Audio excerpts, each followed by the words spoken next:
the college?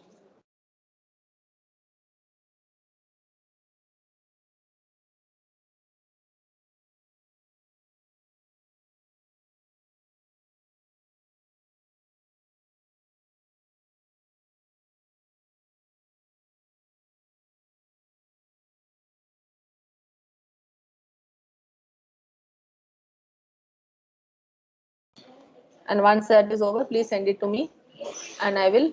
You've told your parents? Okay, they're okay? Done. So you are parent issue.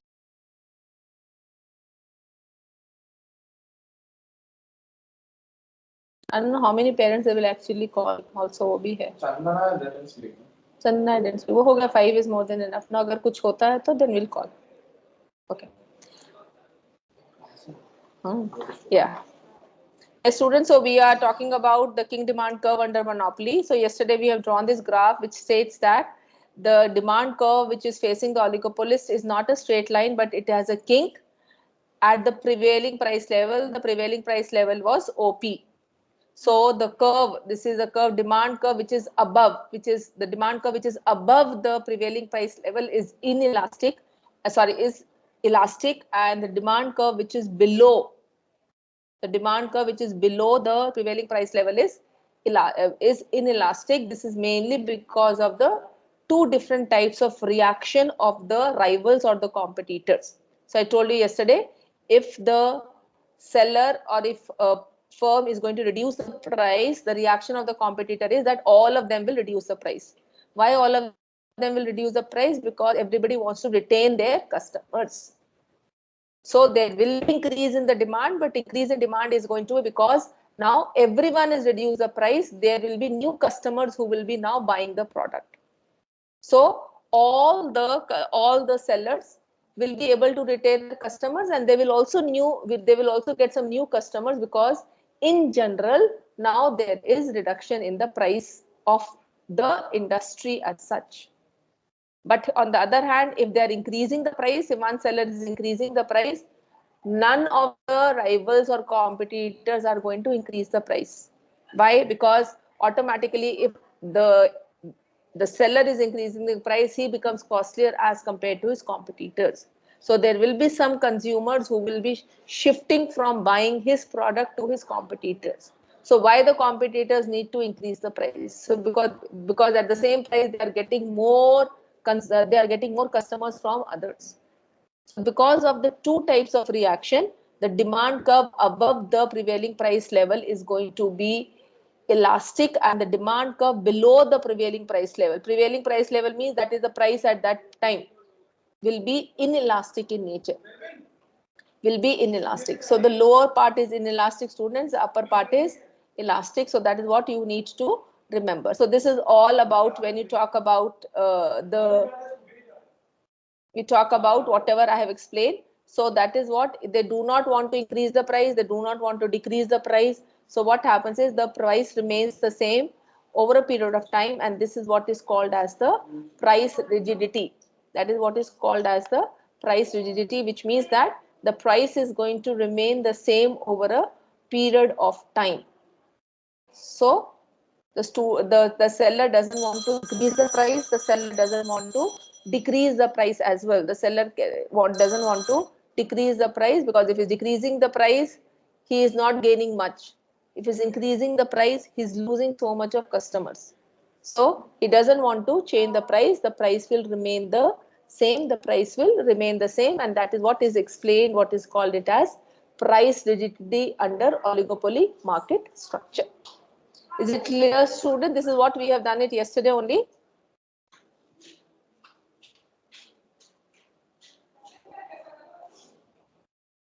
Students, can you hear me? Yes, ma'am. Yes, ma'am. Yes, ma'am. Yes. So this is what it is, students. And then in continuation with this, we have the price output determination, or the equilibrium of an oligopolistic firm. So this is what is the equilibrium of an oligopolistic firm, which I think that we should be able to do it when you are in the class, because you need to draw this graph, and I should be able to explain to this graph that how the price and output determination will be with the kinked demand curve. Because we have just done about the kinked demand curve, now we are going to do it that how the price output determination is going to be with the kinked demand curve. So this we will be taking up when you come to the class, students. Now I will be talking about what are the theoretical part which we left it before, which is the classification of oligopoly market. Classification of oligopoly market. This is the theoretical part which I had to do after the features, but I did not do it because I wanted to explain it to you, King demand curve, in the class. So here we are talking about the classification of oligopoly market, where we are classifying the oligopoly market on the basis of product differentiation. On the basis of product differentiation, what we call it as pure and differentiated oligopoly. So that I've already told you that if the few firms in the market, they are selling identical products, then it is called as pure oligopoly. And if the few sellers in the market or in the industry, they are selling differentiated products, then it is called as differentiated oligopoly. I think so all of you understand, students, that I have given you example of when you talk about we have few sellers in the market who sell LPG. So all petroleum companies like IOC, or you talk about BP, or you talk about HP, they are the sellers who are selling LPG cylinders in the market, and they are just identical. So if they are identical, it means in that particular industry is categorized as pure oligopoly. On the other hand, when you give example for mobile phone industries, or you give example for airline industry, or you give example for automobile industries, those examples are for differentiated oligopoly. Because what they are selling in the market, they are different from each other. They are different from each other. Car manufacturers, they're selling the cars, but each car is different from each other. So we have difference.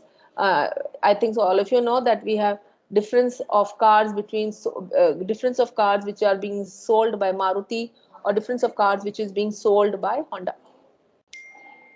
So we are differentiating the cars on the basis of design, the quality, the color, or the interiors inside. There are so many things to differentiate the one car from the other car. So when we give example for LPG market, it is a pure oligopoly. And if we give example for these airlines, it is differentiated oligopoly, because they are not selling the same product, but they are selling different services. Now, this also we have done it yesterday, students, when we talk about collusive and non-competitive oligopoly. Because if you remember, we did the price rigidity. We did the price rigidity in a non-collusive oligopoly.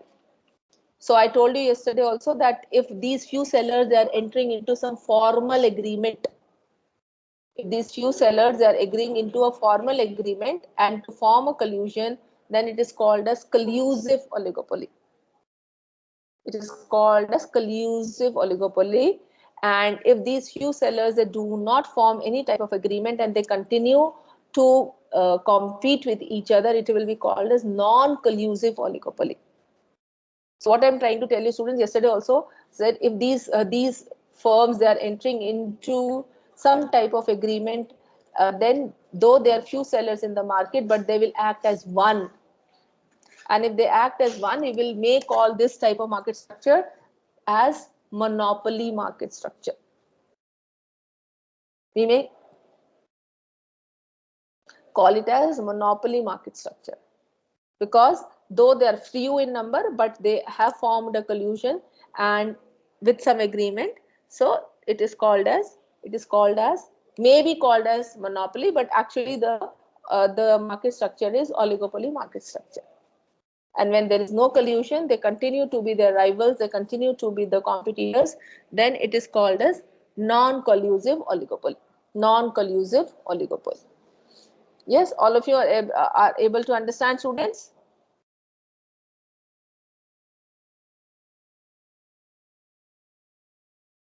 Yes, ma'am. Yes, ma'am. Okay. Now, when you talk, I really don't know, students, have you heard about the the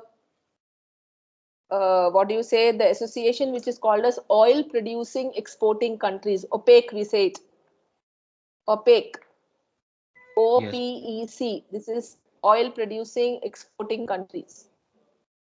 Now, oil producing exporting countries can be an example of collusive oligopoly. Can be an example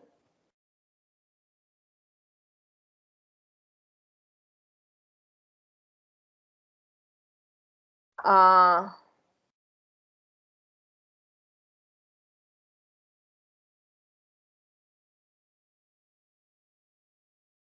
non-collusive oligopoly. It can be an example of collusive oligopoly. When you say collusive oligopoly, it means we are talking about OPEC as an association. It is an association of oil producing exporting countries. I think so all of you understand that, students, that in the world there are certain countries which have the reserves of oil, and it is mainly concentrated in the Middle East.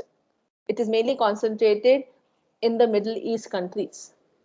It's not that only in the Middle East, there are oil reserves in India also, but we are not the major exporters. There are oil reserves in Venezuela also. There are oil reserves in other countries also. But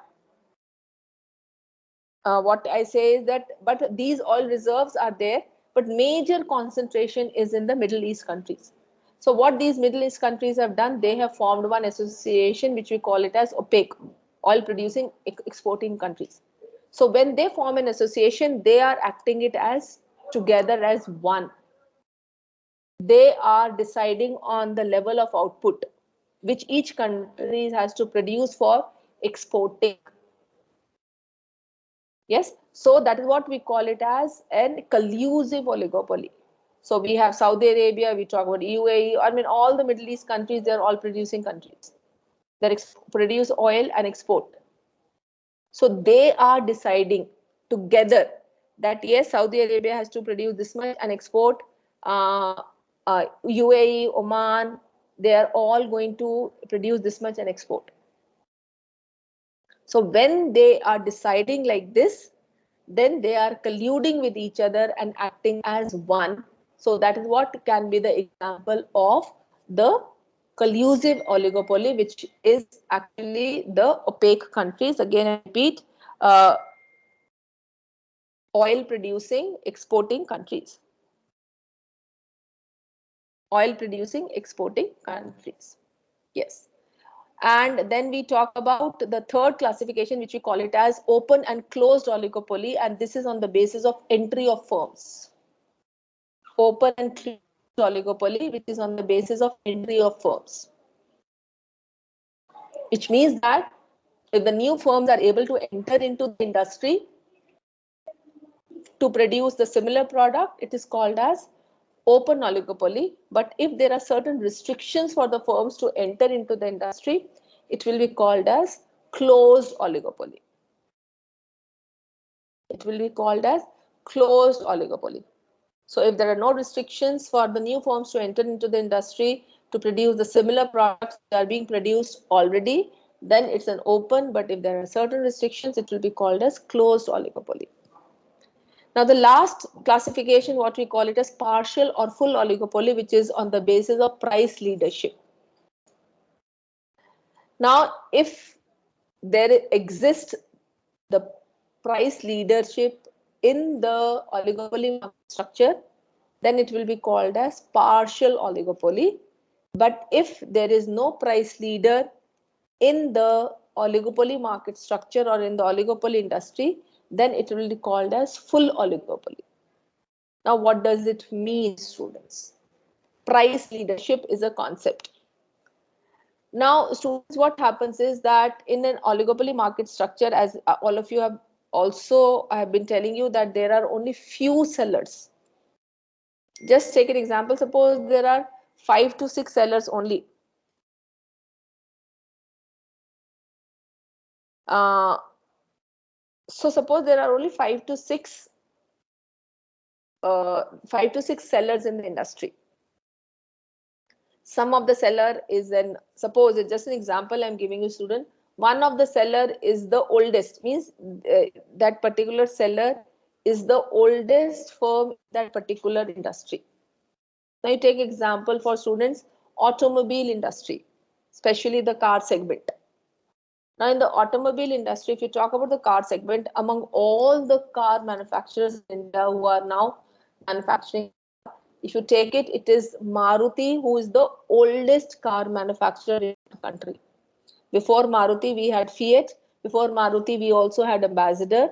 But now these have already been phased out. We have Maruti and we have n number of foreign companies who are now manufacturing the cars in India. So I can say among all of them, the car manufacturers, if you take all of them in the names, I'll say that Maruti is the oldest among all of them. So when you become oldest among all the car manufacturers in the industry, Maruti is also supposedly the experienced one. So what happens is during, if there is a price leadership, is that usually an old and experienced seller in the industry will fix the price of the product and will assume the role of price leader. I think so all of you understand the meaning of a leader. Leader is the person who is going to lead, others are going to follow. Here the leadership is related to the fixing of the price. Is related to the fixing of the price.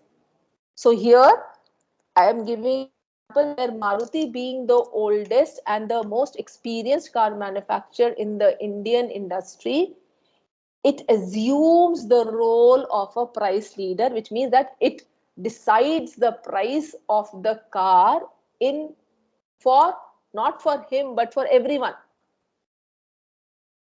Not for its own cars but for everyone.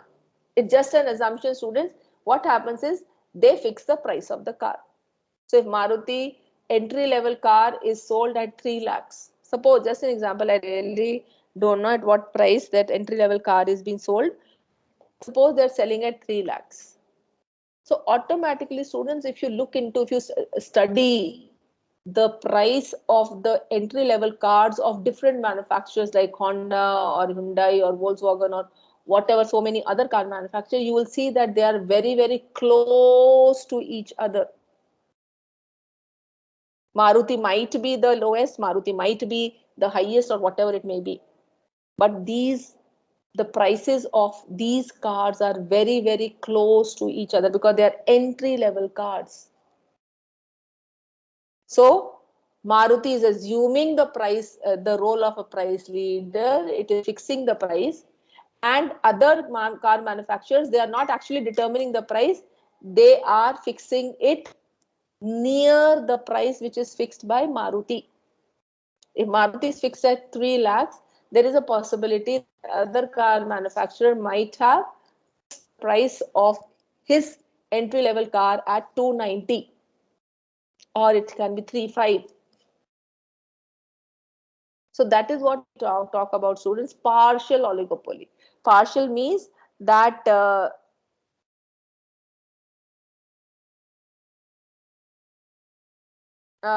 this is what I say is partial oligopoly, is that that one seller is assuming the role of the price leader and other sellers are following. They are not actually determining the price, but they are following the price which is being fixed by the price leader. Which is fixed by the price leader. So if Maruti is fixing the price of its entry level car at 3 lakhs, others, when they are coming out with their entry level car, they are just fixing near the same.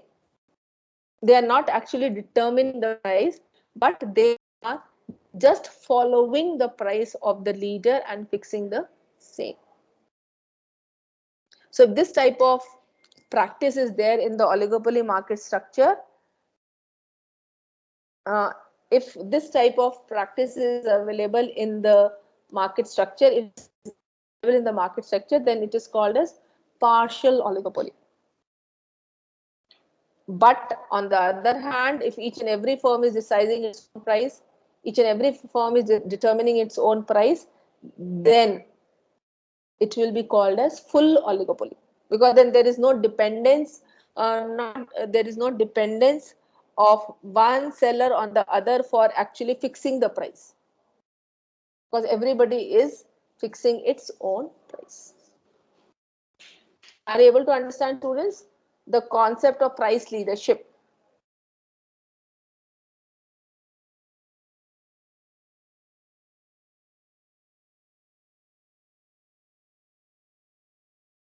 Yes, students?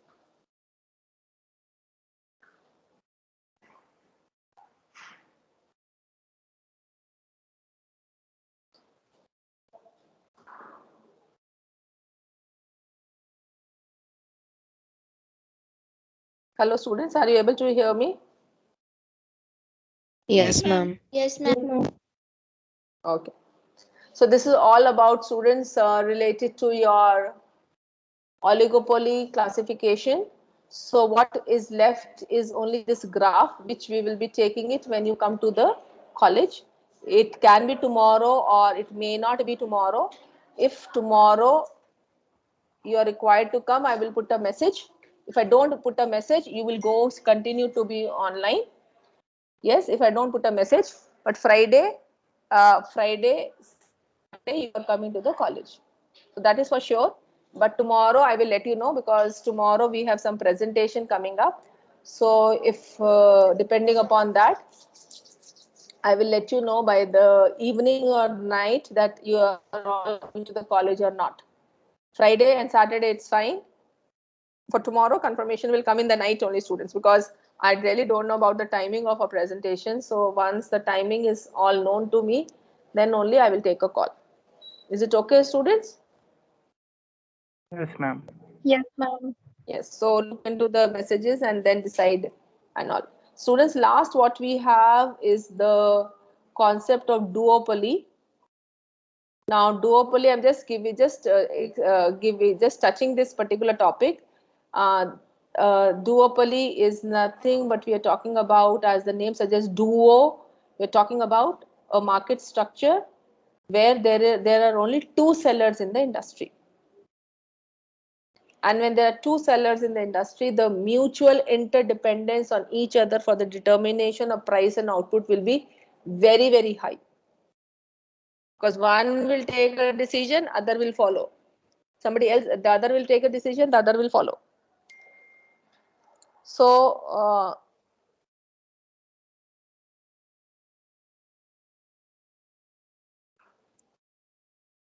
duopoly is the market structure where it is categorized by two sellers in the market. Because there are only two sellers in the market, uh, if there are two sellers in the market, then the mutual interdependence of these two sellers for the determination of price and output will be high. Yes. So in this, students, we have only one model, which we call it as Carnot models, given by Augustine Carnot model, who was a French economist, and he developed this model in the year 1838. So to explain his model, students, I am not doing it, because again I have to, when I do it again, I will have to start from the beginning. So I am just leaving it now here, students, and we will be meeting tomorrow for the class. Online, offline, I will let you know. So students, I'll leave the class now.